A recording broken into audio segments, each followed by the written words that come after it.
Assalamualaikum warahmatullahi wabarakatuh. Kembali lagi di channel Berita Mistis.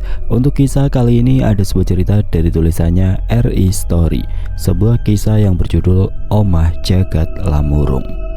Sebelum kita lanjut ke ceritanya, tekan dulu tombol like video ini dan jangan lupa tekan juga tombol subscribe channel ini. Nyalakan juga lonceng notifikasinya agar tidak ketinggalan cerita-cerita lainnya dari channel ini. Dan buat teman-teman yang pengen belanja-belanja, nanti silahkan saja klik etalase yang ada di pojok kiri bawah, atau teman-teman bisa kunjungi link pembelian yang ada di kolom deskripsi. Dan seperti apa untuk kisah kali ini? Langsung saja kita masuk ke ceritanya.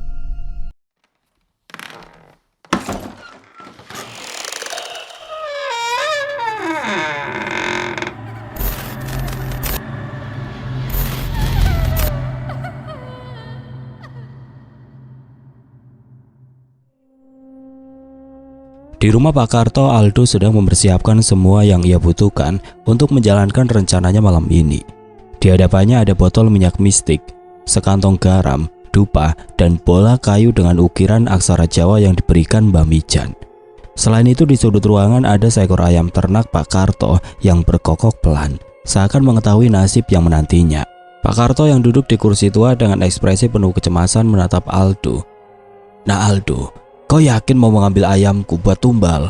Ayam ini sebenarnya buat besok, Pak." Pak Karto berhenti sejenak menelan ludah. "Ya, tapi demi keselamatanmu, apa boleh buat?" Aldo tersenyum kecil, meskipun suasana di dalam ruangan cukup tegang. "Pak, ayam ini akan berkontribusi besar. Bayangkan, dia bakal jadi pahlawan untuk mengusir Jerangon." Pak Karto menatap Aldo heran, lalu tersenyum getir. "Kau ini, meski bahaya di depan mata, masih bisa bercanda." Pak Karto menggeleng-gelengkan kepala.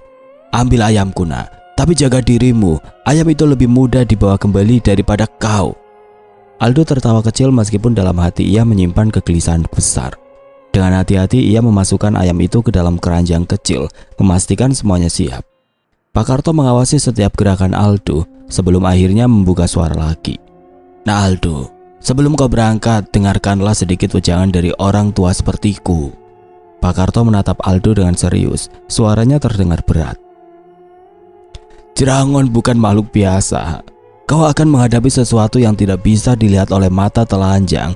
Jika kau ragu sedikit saja, setan itu akan menelanmu bulat-bulat. Kau harus yakin dengan dirimu dan jangan lengah." Aldo mendengarkan dengan seksama, meskipun jantungnya berdegup kencang. Ia tahu apa yang akan dihadapinya jauh di luar batasan manusia normal. Tapi tekadnya tidak tergoyahkan. Dia menatap Pak Karto dan berkata dengan tenang, "Pak, saya sudah memikirkannya matang-matang. Saya akan melakukan apapun untuk menyelamatkan Laras. Ini sudah menjadi tujuan saya." Pak Karto menghela nafas panjang menatap Aldo, seolah ingin mengatakan lebih banyak. Namun dia menahan diri. "Baiklah, kalau begitu semoga kau selamat nak. Kami akan berdoa untukmu." Ketika malam mulai turun, tepat pukul 8 bulan purnama tampak begitu terang di langit. Cahaya bulan memantul dengan indah di tanah, tetapi bagi Aldo, keindahan malam itu terasa seperti penanda dimulainya sesuatu yang lebih gelap. Ia menatap bulan sejenak sebelum memulai langkah panjangnya menuju Omah Jagat Lamurung di mana Jerangon menunggunya. Dengan satu senter di tangan dan semua perlengkapan yang disiapkan oleh Mbah Mijan di dalam tas, Aldo melangkah menyusuri jalan setapak menuju hutan di sekitar rumah tua itu. Hutan yang lebat dan gelap tampak lebih menakutkan daripada biasanya. Setiap kali angin berembus melalui pepohonan, ranting-ranting bergoyang seperti tangan-tangan tidak terlihat yang merentang ke arahnya. Bayangan dari pepohonan besar tampak mengikuti di setiap langkahnya, seolah ada sesuatu yang memperhatikannya dari kegelapan. Namun Aldo tetap berjalan tanpa ragu. Dalam pikirannya hanya ada satu tujuan, menyelamatkan Laras dan menghentikan Jerangon selamanya. Sesampainya di depan Omah Jagat Lamurung, Aldo berdiri sejenak di hadapan rumah tua itu, mengamati bangunannya yang diselimuti kegelapan. Hawa di sekitarnya terasa dingin, jauh lebih dingin daripada udara malam biasanya. Seolah-olah rumah itu sendiri menolak kehadirannya, atau mungkin Jerangon sudah menyadari kedatangan Aldo. Aldo menarik nafas dalam-dalam lalu membuka botol minyak mistik yang diberikan Mbah Mijan. Perlahan ia mulai melumuri tubuhnya dengan minyak itu, memastikan setiap bagian tertutup rapat.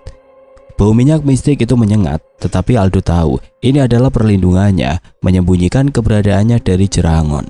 Sambil mengusap minyak, Aldo memandangi sekeliling, menyadari sesuatu. Sudah kuduga, Laras tidak ada di sini malam ini. Mbah Mijan sudah memperingatkannya bahwa pada malam hari Laras seringkali menghilang, entah kemana. Mungkin dia berada di dimensi Jerangon. Dengan minyak sudah melapisi tubuhnya, Aldo berjalan perlahan menuju lorong panjang yang ia lihat siang tadi. Hatinya berdebar ketika ia mendekati ruangan yang terkunci rapat dengan rantai besar di pintunya. Hawa di sekitar lorong itu terasa jauh lebih berat daripada bagian lain rumah ini. Seperti ada sesuatu yang tidak terlihat mengintai di balik pintu tersebut. Bulu kuduk Aldo berdiri. Udara di sini terasa lebih dingin dan ada rasa takut yang merayap tanpa sebab. Tapi Aldo sudah tahu ruangan ini adalah kuncinya.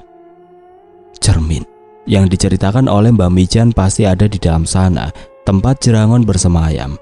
Dia tahu dia tidak bisa mundur sekarang. Sebelum memasuki ruangan itu, Aldo mulai menjalankan rencananya dengan hati-hati. Dia membuka keranjang kecil yang dibawanya, mengeluarkan ayam ternak Pak Karto yang mulai gelisah. Dengan satu tarikan nafas panjang, Aldo mengeluarkan pisau kecil dari kantongnya. Dia menunduk, berbisik pelan. "Maafkan aku," kata Aldo kepada ayam itu, meskipun tahu bahwa ini adalah satu-satunya cara. Dengan cekatan, Aldo membuka sayatan kecil di leher ayam tersebut, membiarkan darahnya mengalir ke dalam wadah kecil. Ayam itu berkokok pelan sebelum terdiam dengan tenang. Setelah darah terkumpul, Aldo memegang wadah tersebut dengan hati-hati, lalu mulai meneteskan darah ayam itu di sepanjang lorong. Sesuai dengan instruksi Mbak Mijan, Aldo meneteskan darah dari depan pintu yang terkunci menuju arah yang jauh dari cermin, membuat jalur panjang yang akan memancing Jerangon keluar dari sarangnya. Setiap beberapa langkah dia meneteskan setetes darah lagi, membentuk jalur yang jelas, berharap Jerangon akan tertarik dan mengikutinya. Setelah membuat jalur darah, Aldo kembali ke depan pintu yang terkunci, membakar dupa di sudut lain untuk mengecoh Jerangon. Sedangkan dirinya bersembunyi di balik salah satu sudut lorong yang berlawanan dengan dupa. Minyak mistik ia lumuri kembali ke tubuhnya, memastikan dirinya terlindungi. Minyak itu membuatnya tidak tercium oleh Jerangon, tetapi rasa takut tetap ada. Detik-detik berlalu dengan lambat, seolah-olah waktu sendiri menolak bergerak. Aldo memegang erat tas yang berisi bola kayu dan garam, sementara matanya terus memperhatikan lorong di depan pintu terkunci itu. Keheningan menggantung di udara, dan hanya suara nafasnya yang terdengar di antara dinding-dinding rumah tua. Lalu tiba-tiba hawa di ruangan itu berubah. Suhu udara turun drastis dan Aldo merasakan kehadiran yang kuat. Sesuatu yang gelap dan mengerikan. Dari balik pintu yang terkunci terdengar suara pelan, seperti bisikan angin dari dunia lain. Aldo menahan nafas, merasa bahwa saatnya telah tiba. Perlahan pintu yang terkunci itu mulai bergetar. Rantai di sekitarnya berderak, seolah-olah ada sesuatu di dalam yang ingin keluar. Lalu tanpa peringatan, pintu itu terbuka sedikit, dan udara dingin yang pekat mengalir keluar, membuat bulu kuduk Aldo merinding. Aldo tetap diam di tempatnya, bersembunyi di balik sudut, memastikan bahwa Jerangon belum menyadari keberadaannya. Dia melihat dari balik bayangan dan di depan pintu yang terbuka itu, sebuah tangan hitam yang panjang dan kurus keluar merayap di lantai. Tangan itu bergerak perlahan mengikuti jalur darah yang sudah dibuat Aldo. Aldo menahan nafas, Jerangon akhirnya keluar. Sosok Jerangon tampak lebih mengerikan daripada yang pernah Aldo bayangkan.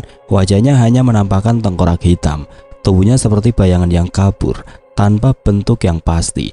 Hanya sebuah sosok hitam dengan tangan yang panjang menjulur ke lantai. Kedua matanya menyala merah terang, memancarkan kebencian dan lapar yang tidak terlukiskan.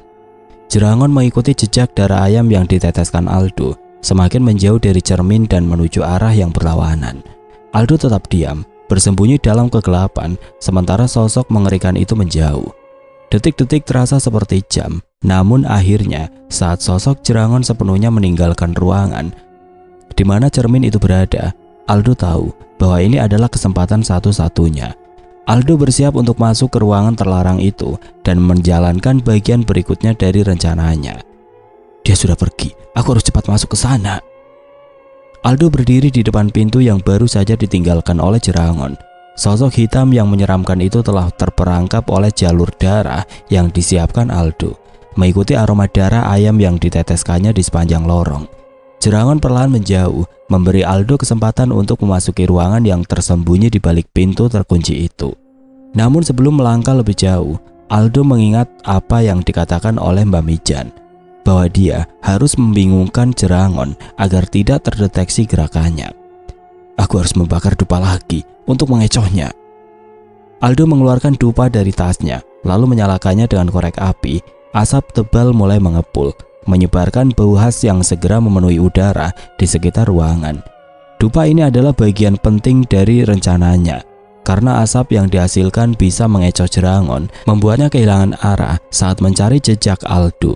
Setelah memastikan dupa terbakar dengan baik, Aldo menyimpan sisa barang-barang di dalam tasnya dan bersiap memasuki ruangan yang penuh misteri.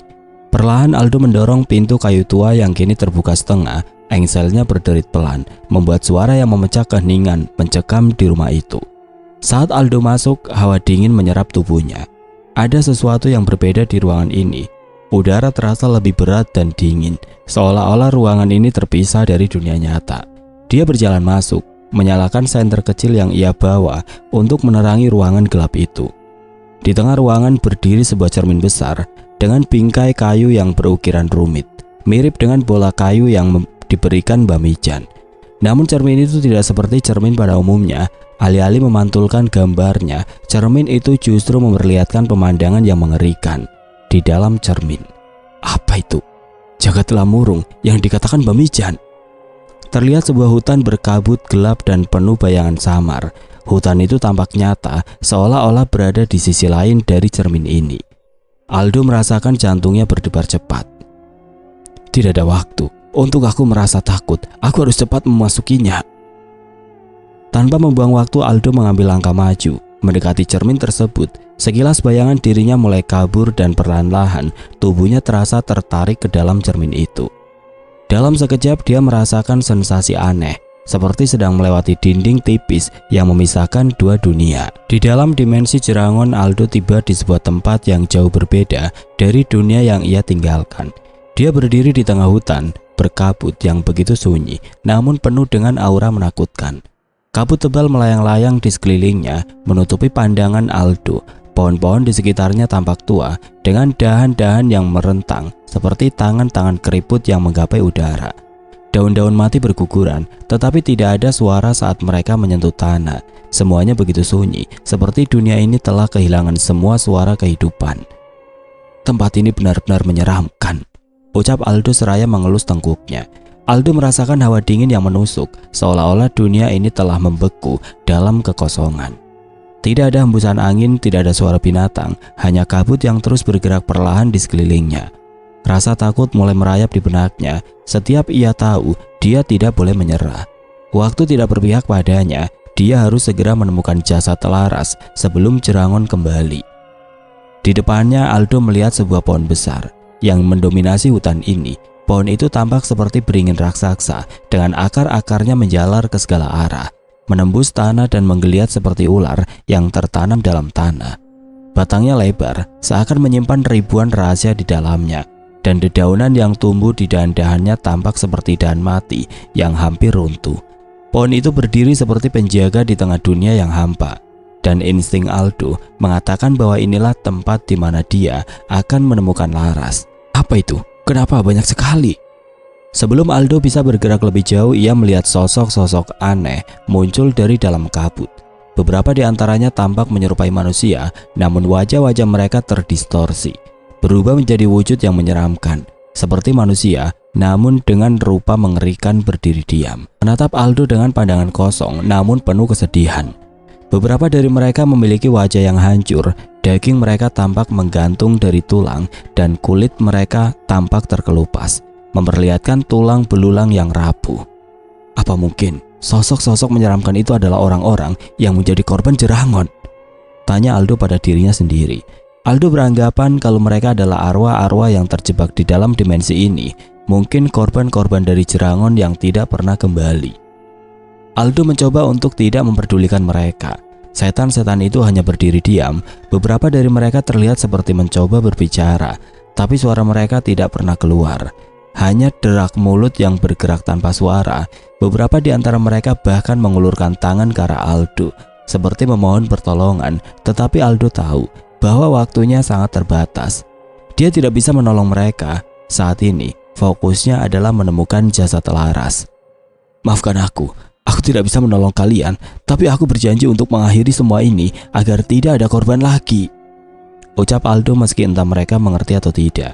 Aldo kembali melangkah, instingnya membawanya ke arah pohon besar itu. Semakin dekat dia melangkah, semakin jelas perasaannya bahwa di sanalah Laras berada. Setelah beberapa saat berjalan melewati kabut, Aldo akhirnya melihat bayangan seorang wanita yang sedang duduk di bawah pohon, sendirian. Wanita itu terlihat sedang menunduk, seolah sedang menangis di tengah kegelapan dan kesunyian hutan ini. Aldo merasa nafasnya terhenti sejenak. Laras, bisiknya pelan, namun suaranya terpantul lemah di tengah kabut. Dia mengenali sosok itu, terasa sangat familiar. Meski kabut menghalangi pandangannya, Aldo tahu itu adalah Laras. Dengan perlahan Aldo mendekatinya, memanggil namanya dengan lebih lantang. Laras. Wanita itu tampak terkejut mendengar suaranya. Tubuhnya tiba-tiba menegak, seolah-olah mendengar suara Aldo membuatnya sadar akan keberadaannya. Dia menoleh perlahan ke arah Aldo, dan saat wajahnya terlihat, Aldo merasakan jantungnya berdetak kencang. Astagfirullahaladzim. Wajah Laras terlihat begitu menyeramkan, sama seperti dalam mimpi buruk Aldo. Wajah pucat, kulitnya hampir mengelupas di beberapa bagian, dan ada luka menganga di pipinya. Matanya yang dulu penuh dengan kehidupan kini terlihat kosong, namun ada kesedihan yang dalam di balik itu semua. Aldo merasa ketakutan menguasai dirinya, tapi dia menahan diri agar tidak mundur. Di balik wujud mengerikan itu, dia tahu itu adalah Laras yang selama ini ia kenal. Laras, apakah itu benar-benar kamu? Tanya Aldo dengan suara yang bergetar. Laras memandang Aldo dengan mata penuh rasa sakit. Iya Aldo, ini aku. Ini wujud asliku, wujud yang kututupi dari dunia yang kau tinggali. Suaranya terdengar lembut namun getir, seolah-olah dia menerima nasibnya yang menyedihkan. Maaf jika aku membuatmu takut. Aku tidak ingin kau melihatku seperti ini. Tidak, aku bukan takut, hanya terkejut. Aldo berusaha menenangkan dirinya meskipun jantungnya masih berdetak cepat. Bagaimana kamu bisa masuk ke sini? Tanya Laras. Ceritanya panjang, Ras. Aldo tahu tidak ada waktu untuk menjelaskan semuanya. Jerangon bisa kembali kapan saja. Tidak ada waktu untuk menjelaskannya sekarang. Intinya aku datang untuk membawamu keluar dari sini. Laras tertegun, masih tidak menyangka kalau Aldo sampai melakukan ini. Ia tahu seberapa bahayanya berurusan dengan Jerangon. Aldo menggapai pundak Laras seraya menggoyahkannya, berusaha membuatnya sadar dari lamunan. Ras, beritahu aku di mana jasadmu. Laras mendudukkan kepala, lalu menunjuk ke arah pohon besar di belakangnya. Jasadku terikat oleh akar-akar pohon ini. Di sanalah aku berada selama bertahun-tahun. Tubuhku sudah menjadi bagian dari pohon ini. Aldo merasa nafasnya semakin berat mendengar kata-kata itu, tetapi dia tahu dia harus cepat. Baiklah, akan aku bawa keluar jasadmu. Tanpa membuang waktu, Aldo mengeluarkan sebuah kantong dari ranselnya, dan dari dalamnya dia mengeluarkan golok tajam yang sudah dipersiapkan. Dengan cepat Aldo mendekati pohon besar itu. Di sana di balik akar-akar yang tebal dan kuat, ia melihat tulang belulang yang hampir tersembunyi di antara akar-akar tersebut. Itu adalah jasad Laras, tulang yang telah terbelit-belit oleh akar, seolah-olah pohon ini menelannya hidup-hidup. Aldo mulai mengayunkan goloknya, mematahkan akar-akar yang cukup lumayan keras. Setiap kali Aldo mengulangi ayunan goloknya, keringat di keningnya menetes, namun dirinya tidak berhenti sedikit pun. Laras hanya bisa terdiam, terpaku dengan perjuangan Aldo yang ingin menenangkannya. Ada rasa senang yang bercampur dengan rasa khawatir jika Jerangon kembali. Berhasil, ucap Aldo. Aldo menyeka keringat di keningnya, lalu segera mengambil setiap tulang belulang jasad Laras, memasukkannya ke dalam kantong yang ia persiapkan sebelumnya. Aldo, kenapa kamu sampai melakukan ini? Kamu sudah membantuku melupakan Maya, sekarang giliranku membantuku melupakan masa lalumu dan membuatmu tenang di kehidupan selanjutnya. Balas Aldo sembari terus mengumpulkan tulang belulang. Air mata mulai menetes dari wajah Laras bercampur dengan darah dari luka-luka di wajahnya, membuatnya terlihat semakin menyeramkan. Sudah semua. Aldo berhasil mengumpulkan tulang belulang jasad Laras dengan cepat, meskipun tangannya gemetar ketika dia memotong akar-akar tebal yang melilit tulang-tulang tersebut. Jasad Laras sudah terbungkus dalam kantong kain yang ia bawa di ranselnya. Ia menarik nafas panjang, mencoba menenangkan dirinya sendiri meski jantungnya masih berdegup kencang. Namun tiba-tiba Laras berdiri di dekatnya tanpa gelisah. Wajahnya yang pucat berubah tegang dan matanya tertuju pada cermin yang tertutup kabut. "Aldo, kamu harus pergi sekarang." Suaranya terdengar penuh kecemasan. Aldo seketika menegang. Ia mengikuti arah pandangan Laras. "Aku bisa merasakan Jerangon. Dia kembali." Aldo terkejut. Keringat dingin mulai membasahi pelipisnya. "Apa? Cepat sekali. Aku pikir aku punya lebih banyak waktu." Ucapnya panik. Ia tidak menyangka bahwa Jerangon akan kembali begitu cepat. "Dia mungkin sudah tahu kalau ada yang masuk ke sini." Balas Laras menggenggam lengan Aldo. Wajahnya semakin tegang. "Tidak ada waktu, Aldo. Kamu harus keluar sekarang." Aldo segera mengangguk dan tanpa membuang waktu dia mulai berlari ke arah cermin dengan Laras di sampingnya. Meskipun tubuhnya sudah diliputi kelelahan, Aldo memaksa dirinya untuk terus bergerak. Suasana di hutan kabut itu semakin mencekam dengan setan-setan yang mereka lewati hanya menatap mereka tanpa berkata apa-apa. Mata-mata kosong dari arwah-arwah terjebak itu menatap Aldo dengan tatapan penuh penderitaan. Hatinya terasa perih melihat penderitaan mereka. Namun fokus utamanya sekarang adalah membawa keluar jasad Laras dan menyelamatkan diri sebelum Jerangon menangkapnya. Ketika Aldo sudah berada di beberapa meter dari cermin, tiba-tiba sebuah tangan kurus dengan kuku panjang dan tajam muncul dari dalam cermin. Tangan itu menjulur ke arah mereka, menembus kabut dengan gerakan cepat dan menakutkan. "Dia datang, cepat ke sini." Laras segera menarik Aldo ke balik pepohonan untuk bersembunyi sebelum Jerangon melihat keberadaan Aldo. "Bagaimana caranya kita bisa keluar sekarang kalau Jerangon sudah di sini?" tanya Aldo dengan suara gemetar, sementara tubuhnya bersandar di batang pohon. "Dia satu-satunya yang bisa membuka gerbang ini, bukan?" Laras yang tampak tegang menggeleng pelan. "Dari dalam tidak sama seperti di alam manusia. Kamu masih bisa keluar, Aldo. Kita hanya perlu menunggu momen yang tepat." Laras melirik ke arah cermin, di mana tangan Jerangon yang kurus masih menjulur keluar, mengendus-ngendus udara seperti makhluk buas yang mencari mangsanya. "Aku akan membantumu keluar," ucap Laras. Jerangon yang tampaknya sudah merasakan adanya penyusup, meraung keras. Suara yang begitu mengerikan dan membuat seluruh hutan berkabut itu bergetar. Makhluk hitam itu berdiri di depan cermin.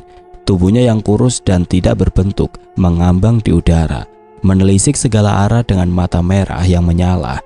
Ia tahu ada yang tidak beres. Aldo merasa jantungnya berdetak lebih cepat. Dengan tangan yang gemetar dia mengambil botol minyak mistik dari dalam tasnya dan melumuri tubuhnya lagi, memastikan bahwa Jerangon tidak bisa mendeteksi bau tubuhnya. Laras memandang Aldo dengan tatapan penuh tekad. "Aku akan memancing Jerangon menjauh dari cermin. Kamu harus siap." Begitu aku mengalihkan perhatiannya, segera lari menuju cermin dan keluar dari sini. Aldo menatap Laras dengan cemas. Tapi dia tahu ini satu-satunya cara. Dia mengangguk. "Aku siap." Laras berdiri dari tempat persembunyiannya dan mulai berjalan menuju Jerangon yang masih mengamati sekitarnya. Jerangon, aku di sini." Laras memanggil dengan lantang. Suaranya bergema di seluruh hutan kabut. Mendengar suara Laras, Jerangon segera menoleh ke arahnya. Dengan cepat makhluk itu melayang ke arah Laras, meraung dengan suara yang membuat tanah di bawah mereka bergetar. Jerangon berhenti tepat di depan Laras, menatapnya dengan mata merah menyala. "Aku tahu kau ada di sini," gumam Jerangon. Suaranya terdengar seperti geraman serigala yang haus darah. Ia mulai mengendus-endus udara, mendekatkan wajahnya yang hancur ke tubuh Laras. "Ada bau manusia di tubuhmu." Jerangon melingkarkan tangan hitamnya yang kurus di leher Laras, mencekiknya dengan keras. Laras berusaha tetap tenang meskipun cengkraman Jerangon semakin kuat di lehernya. "Aku tidak tahu apa yang kau bicarakan," ucapnya dengan suara bergetar. "Jangan melabuhiku. Aku tahu ada manusia di sini." Tidak ada manusia yang masuk ke sini," ucap Laras. Suaranya tercekat. Jerangon menatap Laras dengan amarah yang membara. Tiba-tiba tanpa peringatan dia menusuk perut Laras dengan kukunya yang tajam. Cairan merah memuncrat keluar dari tubuh Laras, tapi dia hanya mengerang pelan, menahan rasa sakitnya. Aldo mengecap-ngecap menuju cermin melihat kejadian itu dan terdiam sejenak. Hatinya terasa seperti diremas-remas. Dia tidak bisa membiarkan Laras disiksa seperti itu. Setan keparat. Aldo merogoh kantong kecil di sakunya, mengambil segenggam garam yang telah diberkati oleh Mbak Mijan. Dia tahu ini adalah senjatanya, tapi hatinya bimbang. Jika dia menyerang sekarang, Jerangon akan menyadari keberadaannya. Tapi jika tidak melakukannya, Laras akan terus disiksa. Laras melirik ke arah Aldo, matanya penuh kesedihan dan ketakutan. Dia menggeleng pelan, memberinya isyarat untuk tidak mendekat. Namun Aldo tidak bisa membiarkan Laras menderita lebih lama. Dia berlari mendekati Jerangon dan melempar garam ke arah makhluk itu. Garam tersebut langsung mengenai tubuh hitam Jerangon, membuat makhluk itu meraung kepanasan. Tubuhnya bergetar hebat, seolah-olah garam itu membakar dagingnya. Jerangon melepaskan cengkramannya dari leher Laras dan menatap Aldo dengan tatapan yang penuh kemarahan. "Kau manusia keparat, kau pikir ini bisa menghentikanku?" ujar Jerangon.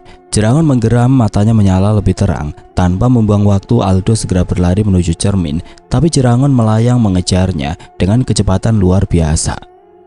"Lari Aldo!" teriak Laras dari belakang. "Cepat keluar dari tempat ini!" Aldo berlari secepat mungkin, tubuhnya dipenuhi rasa panik dan bisa merasakan kehadiran Jerangon yang semakin mendekat di belakangnya. Suara raungan mengerikan makhluk itu membuat bulu kuduknya berdiri.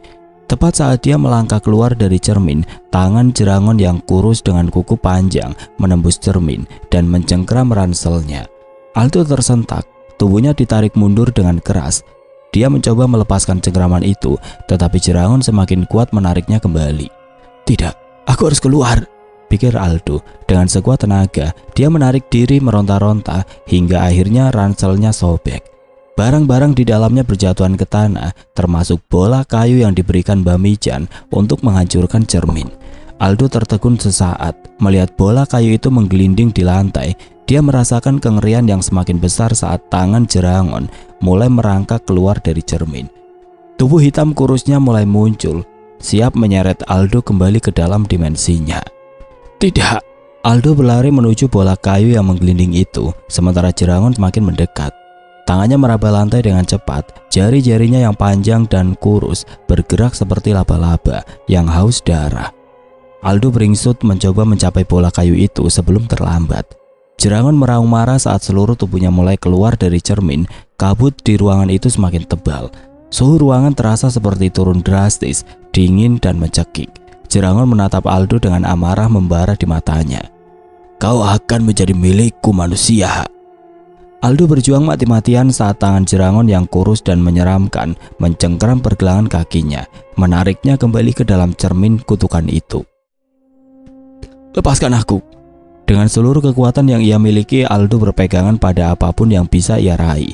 Pinggiran meja tua yang sudah rapuh, lantai yang dingin dan licin, namun kekuatan Jerangon jauh lebih besar. Tubuh Aldo terseret perlahan ke arah cermin, seolah-olah cermin itu adalah pintu menuju neraka yang menelannya sedikit demi sedikit. Panik ia mulai merayapi pikiran Aldo. Dia bisa merasakan dinginnya dimensi Jerangon menariknya kembali. "Tidak, aku tidak ingin kembali ke sana," pikirnya berusaha sekuat tenaga untuk bertahan. Di depan matanya bola kayu, senjata satu-satunya untuk menghancurkan cermin itu, menggelinding hanya beberapa meter darinya. Tapi setiap kali ia mencoba meraihnya, cengkeraman Jerangon semakin kuat, menarik tubuhnya dengan lebih keras. Dalam keputusasaan, Aldo merasakan tenaganya semakin habis. Jerangon hampir berhasil menariknya masuk sepenuhnya ke cermin. Namun tiba-tiba segumpal garam melayang melewati tubuhnya, tepat ke arah Jerangon yang sedang menariknya. Garam itu menyebar, mengenai makhluk hitam itu dengan sempurna. Jerangon meraung kesakitan. Cengkramannya pada kaki Aldo seketika terlepas, seolah-olah garam itu membakar kulitnya.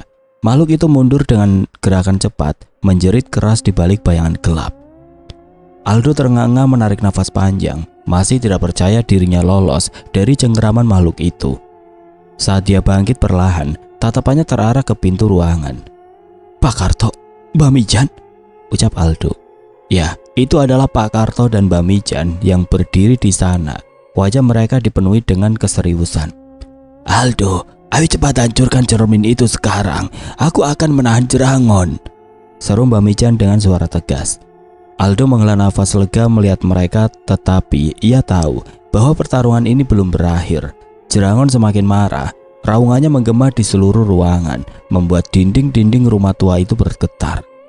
Tubuhnya yang menyeramkan mulai merayap keluar dari cermin, matanya menyala merah menyala, dipenuhi dengan kebencian.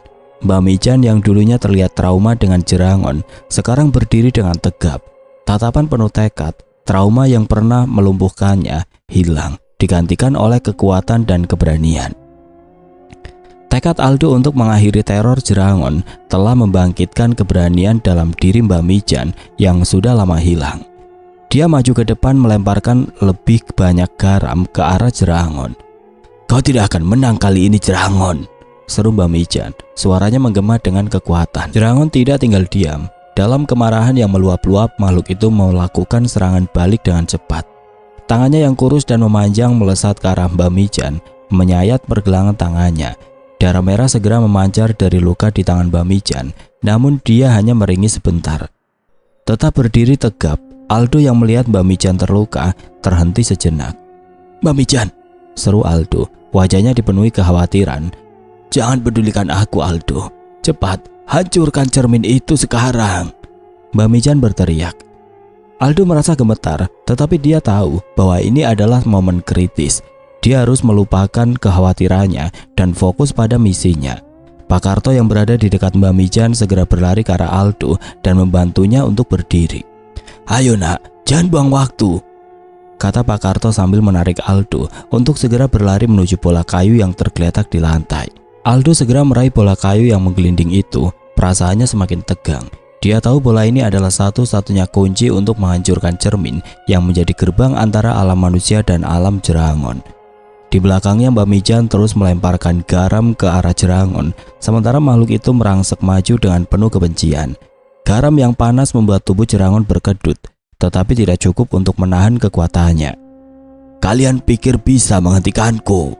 Jerangon melancarkan serangan lain, dan kali ini tangannya menyapu Mbak Mijan dengan begitu keras hingga tubuh Mbak Mijan terpental ke arah Pak Karto.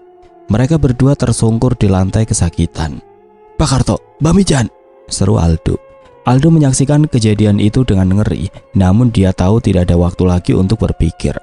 Jerangon yang sekarang melihat Mbak Mijan dan Pak Karto terjatuh, langsung berpaling ke arah Aldo dengan tatapan yang penuh dendam.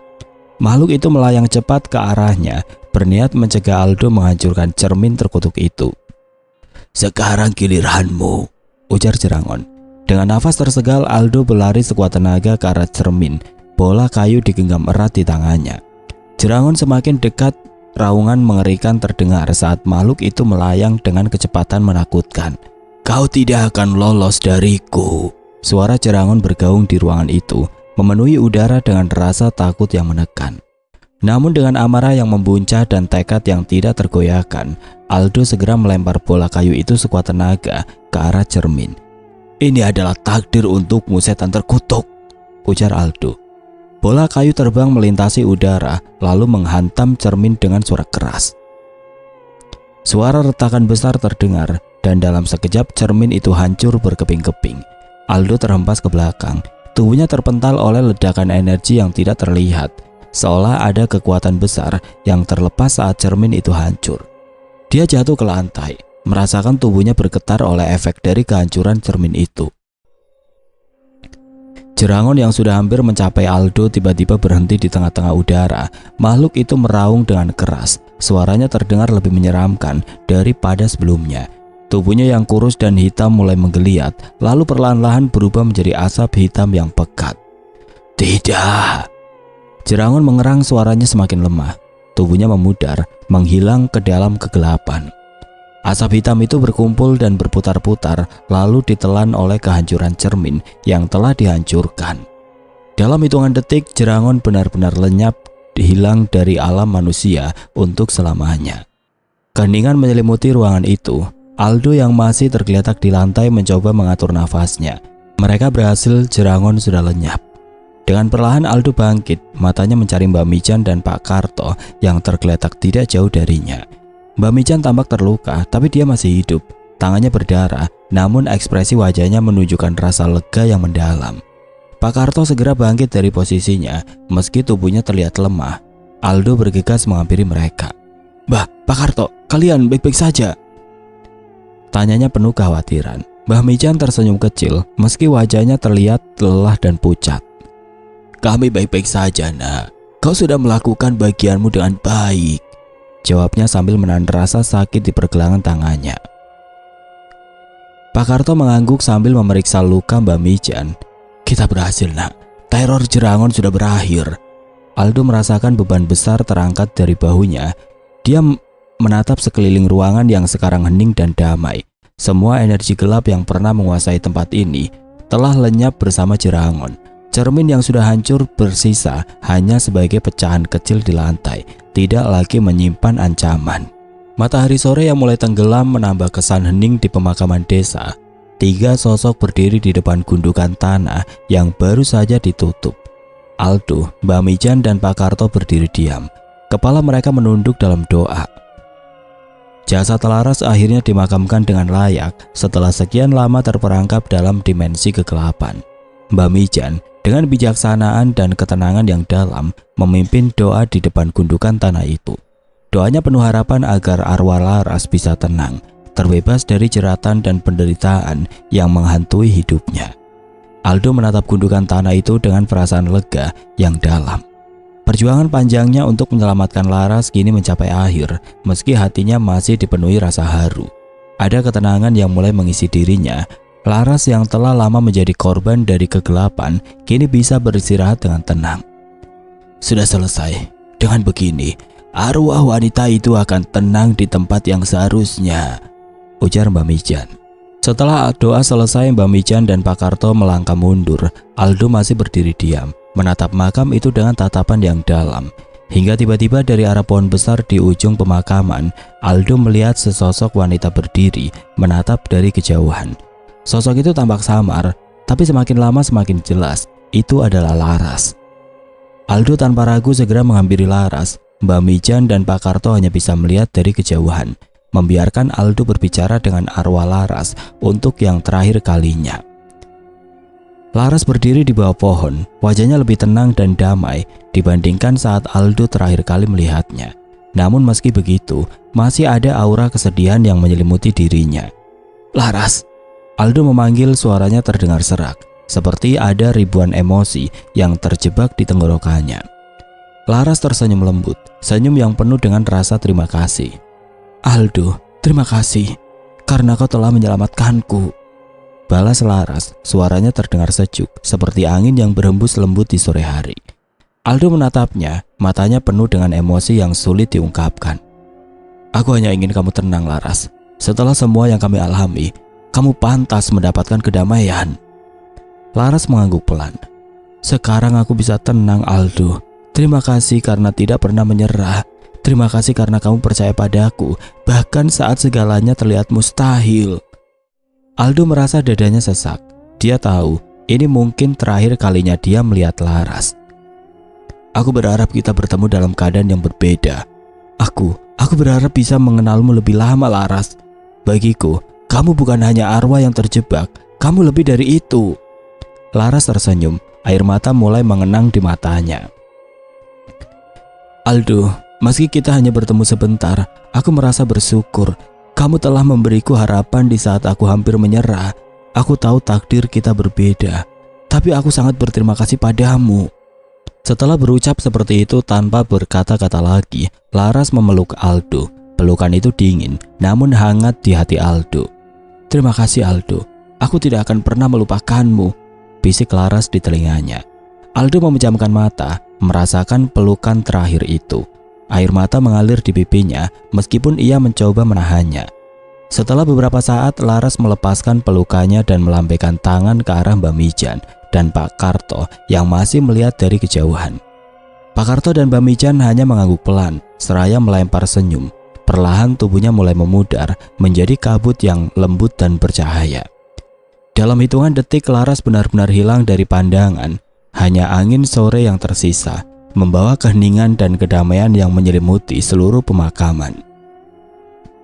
"Semoga kau mendapatkan kebahagiaan di sana, Laras," ucap Aldo. Aldo berdiri di sana masih terpaku, menyadari bahwa Laras telah pergi untuk selamanya. Dia menyeka air mata yang masih tersisa. Mencoba untuk tidak menunjukkan emosinya kepada Mbak Mijan dan Pak Karto. Ia ingin terlihat tegar meski hatinya masih bergulat dengan rasa kehilangan. Setelah pemakaman, Aldo dan Pak Karto dan Mbak Mijan duduk di warung sederhana milik Bu Siti. Sinar matahari sore yang mulai memudar memberikan kehangatan yang lembut di sekitar mereka. Di meja kayu tua itu, mereka berbincang dengan lebih santai. Meskipun ada perasaan kelegaan yang mendalam setelah apa yang baru saja terjadi. "Aku masih tidak percaya kalau semua ini sudah berakhir," ujar Aldo menatap teh hangat di depannya.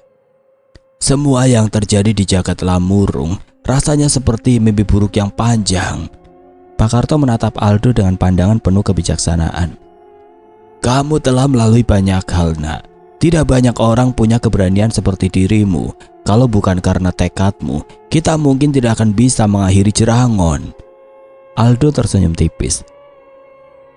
"Tapi aku tidak bisa melakukannya tanpa bantuan kalian, Mbak Mijan, Pak Karto. Aku benar-benar berterima kasih." Mbak Mijan yang duduk di samping menatap Aldo dengan penuh rasa hormat. "Jangan berterima kasih pada aku, nak. Kau yang melakukan bagian paling berat. Jerangon bisa berakhir karena keberanianmu," ujar Mbak Mijan menyesap teh hangatnya. "Aku sudah melihat banyak hal dalam hidupmu, tapi kau membuatku sadar bahwa tidak ada kata terlambat untuk menghadapi rasa takut." Aldo mengangguk pelan. Dia merasa bersyukur telah bertemu dengan orang-orang seperti Pak Karto dan Mbak Mijan yang membantunya mengatasi mimpi buruk terbesar dalam hidupnya. "Berapa lama lagi kamu akan menetap di sini, Aldo?" tanya Pak Karto. "Sore ini aku akan pulang ke kota, Pak," ujar Aldo tiba-tiba. Pak Karto menatapnya dengan kaget. "Kau akan pulang hari ini?" "Iya," jawab Aldo sambil tersenyum. "Aku sudah merasa tenang sekarang dan tidak ada alasan lagi untuk aku berlama-lama di sini." "Tak kira besok atau seminggu lagi," ucap Pak Karto seraya tertawa kecil. "Tidak, Pak, saya sangat berterima kasih pada Pak Karto, terutama untuk ayam ternakmu. Siapa sangka ayam itu menjadi pahlawan besar." Pak Karto tertawa kecil, meskipun jelas dia akan merindukan kehadiran Aldo. "Kalau begitu nanti hati-hati di jalan, nak. Dan jangan lupa kalau kamu ingin kembali, kami selalu menyambutmu dengan tangan terbuka," balas Pak Karto. "Iya, Pak, terima kasih banyak. Saya senang bisa mengenal Pak Karto dan Mbak Mijan." Sore itu setelah bersantai sejenak di warung Bu Siti sebelum benar-benar meninggalkan desa, Aldo memutuskan untuk kembali ke rumah tua itu sekali lagi. Omah Jagat Lamurung kini terlihat begitu sepi dan sunyi. Tidak ada lagi hawa dingin yang menyelimuti rumah itu. Tidak ada lagi bayangan gelap yang mengintai. Rumah itu tampak seperti bangunan tua biasa, meskipun ada sisa-sisa misteri yang masih tersimpan di dinding-dindingnya. Aldo berdiri di depan pintu, mengingat kembali semua yang telah terjadi di dalam rumah itu. Pertemuannya dengan Laras, momen-momen tegang dengan Jerangon, dan akhirnya kebebasan Laras dari kutukan yang mengerikan. "Aku tidak akan melupakan rumah ini, terutama dirimu, Laras." Aldo menarik nafas panjang, berbalik, dan meninggalkan rumah itu untuk selamanya. Langit sore telah meredup sepenuhnya saat Aldo duduk di dalam bis menuju kota. Suasana di dalam bis terasa hening, hanya ada beberapa penumpang yang duduk terpisah satu sama lain. Aldo memilih tempat di dekat jendela. Matanya menatap pemandangan luar yang perlahan-lahan ditelan kegelapan, namun pikirannya masih tertuju pada Laras. Mengenang setiap momen yang mereka lalui bersama, serta kehangatan yang selalu ia rasakan saat berada di dekatnya. Tidak lama kemudian bis berhenti di sebuah halte kecil dan seorang penumpang wanita naik. Wanita itu tampak manis dengan senyum hangat yang membuat suasana terasa lebih ringan. Ia duduk di sebelah Aldo mengisi kursi yang tadinya kosong. Aldo melirik sekilas ke arah wanita itu, merasakan sesuatu yang tampak akrab. Dengan sopan ia mencoba memulai percakapan ringan. "Mau ke kota juga?" tanyanya dengan senyum ramah. Wanita itu tersenyum lembut dan menjawab, "Iya, aku mau ke kota." "Ada urusan pekerjaan atau cuma liburan?" Aldo berbahasa basi sambil menyesuaikan duduknya. Wanita itu tersenyum lagi dan menggeser duduknya sedikit lebih dekat. Tidak, aku bekerja di kota. Aku ke desa cuma untuk menenangkan diri. Aldo mengernyitkan dahi. Terkejut mendengar bahwa alasan wanita itu ke desa ternyata sama dengannya, untuk mencari ketenangan. Kamu sendiri ada urusan apa di desa? Aldo tersenyum kecil sebelum menjawab. Jangan panggil aku Mas ya. Kesannya aku jadi tua. Panggil saja Aldo. Wanita itu tertawa kecil. Senyum lembutnya masih tersungging di bibir.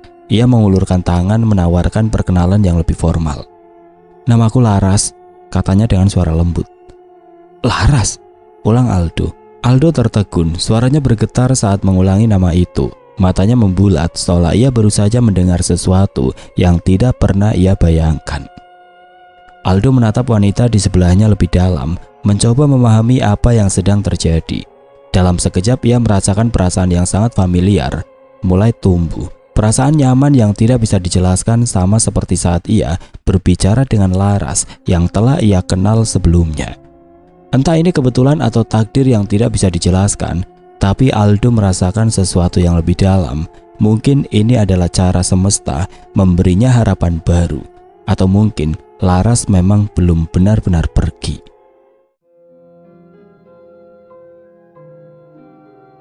Oke teman-teman, sekian untuk kisah kali ini. Bagaimana menurut kalian tentang kisah ini? Tulis komentar kalian di kolom komentar. Dan buat teman-teman yang baru bergabung, jangan lupa untuk like, komen, share, serta subscribe channel ini. Dan nantikan kisah-kisah horor berikutnya tetap di channel Berita Mistis. Wassalamualaikum warahmatullahi wabarakatuh.